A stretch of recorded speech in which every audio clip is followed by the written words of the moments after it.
And this video is about the zero product property. We're going to talk a little bit about how to solve problems when they have more degrees than just one. So, um, we've talked a lot about how to solve problems, something like 5x plus 4 is equal to 15. Um, and you know that you would isolate the linear variable here, so we get 5x is equal to 11 and divide both sides by 5. And so x is equal to 2 and a fifth, or 2.2, right? But what do we do if we have a situation where we have a quadratic term, right, as well as our linear term? So here's our linear term for b, but then here's a quadratic term as well. And so today we're going to talk about how to manage, or how to try to think about being able to solve these kinds of problems too. So one of the things that becomes complicated if we try to just come in and solve this quadratic problem is that if I try to isolate this variable, this 3b, by moving this b squared onto the other side, now I've got 3b on one side, but I also have a variable on the other side, right? I've put this variable now on both sides of the equation, and so that's not going to get us closer to a solution. I could maybe,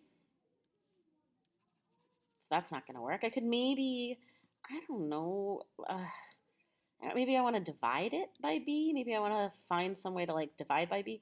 But how do I know that whether the b is equal to 0, right? And b might be equal to 0. I don't know. And if b is equal to 0 and I divide by b, I just broke algebra. So I can't divide by a variable as like my step, because I'm not going to be sure that what results is true, because I know that if I divide by 0, I'm going to get an untrue answer, right? I'm going to get an answer that's outside the scope of the laws of algebra. So I can't do that either. But what if I sort of hacked it a little bit? What if instead of dividing by b, I thought of a sneaky way to take b out of, if you will, this? What if I factored it? So I said, okay, well, b squared plus 3b, they have a common factor of b, so if I factor out the b, I'm left with b plus 3 equals 0. And so now I have two factors, two things that are being multiplied by each other, equal to this 0. But how, Kate, you're asking, can I use this information to be able to solve? And so that's where this zero product property comes in. The zero product property tells us that for any real number a and b, if I multiply them together, right? If I multiply a times b and I get 0 as an answer, that's only going to happen if either a is equal to 0 or b is equal to 0. So let's think about that for a second, right? Let's let a equal 3. So 3 times, I'm going to do this like elementary school, 3 times box equals 0. What has to go in the box? Right, b has to be equal to 0 in order for that to work, right? Well, okay, fine. What if b is something else? What if b is 5? Well, then 5, or I guess I should say box times 5 would give me 0. Well, in that case, a would have to be equal to 0, right? If b is equal to 5. So one of them has to be equal to 0. A has to be equal to 0 or b has to be equal to 0. They could both be equal to 0, but at least one of them has to be equal to 0 in order for a times b to give me 0. Which means that if I can figure out what value would make a the same as 0 and what value would make b the same as 0, I know that those are possible solutions. Those are possible values for which a times b would give me 0.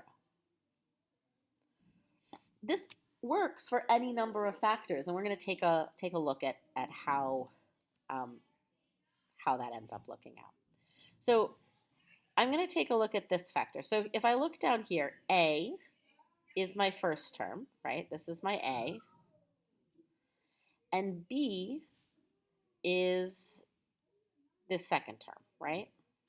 And so in order for a times b to equal 0, I know that either a is equal to 0, and so either a is equal to 0, and in this case, a is x minus 3 is equal to 0.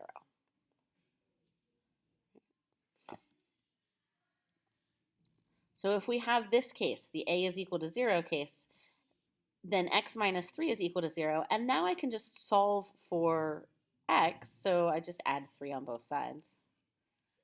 So x could be equal to 3. So I can check that if I plugged that in. 3 minus 3 is 0. Times 3 plus 4 is 7. 0 times 7 is 0. Okay. So that's a possible answer. 3 is a possible answer. But what about this other case? What about this case here where b, this x plus 4, is equal to 0? So let's figure out this b equals 0 case. So if b is equal to 0, well then x plus 4 is equal to 0. And so if x plus 4 is equal to 0, I'm going to subtract 4 from both sides, so x is equal to negative 4. So it looks now like there's two possible solutions for this problem. I'm going to check both of them and see if that's true. So I'm going to check the x is equal to 3 case first. So 3 minus 3, the quantity, times the quantity 3 plus 4. Is that really going to equal 0? Well, that would be 0 times 7, and that does indeed equal 0. So that would work. And then I'm going to try this, the second case, the x is equal to negative 4 case. So I'm going to plug that in. So negative 4 minus 3 times negative 4 plus 4, is that equal to 0? So that's negative 7 times 0, and that is indeed equal to 0.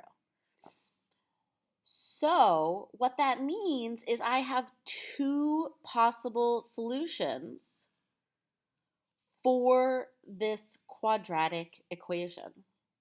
And those two solutions are 3 and negative 4. Again, this can work for any number of factors. Here, if I've got 3 factors, I've got a times b times c is equal to 0. Well, that's going to be true if and only if either a is equal to 0, b is equal to 0, or c is equal to 0. So let's try the cases. So if 6b is equal to 0, that's one possible solution. Or if b plus 5 is equal to 0, that's another possible solution. Or if b plus 2 would be equal to 0, that would be another possible solution. So I can take each of these factors. If any one of these factors is equal to 0, the whole thing becomes equal to 0. So solving for each of these factors, here we would end up with b equals 0 for my first outcome. Here we would end up with b is equal to negative 5 for my second outcome. And here we would end up with b is equal to negative 2 for my third outcome. So I could check those, right? I could plug in 0. So for 0, I would have 6 times, for b equals 0, I would have 6 times 0 would be 0, times 5 times 2, and that would give me 0. For b is equal to negative 5, I would have negative 30 times 0 times negative 3, and that would give me 0. And for b is equal to negative 2, I would have negative 12 times 3 times 0, which would also give me 0. So here I have 3 powers of b, right? This is a cubic function, or cubic equation, I should say. This one over here was quadratic. It had 2 factors of x. So here I've got 3 factors. I've got 3 solutions.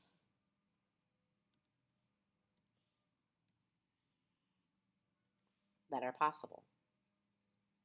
Okay. Please try your hand at the short sheet that I attached with this, and we'll talk about this more in class. Thanks so much.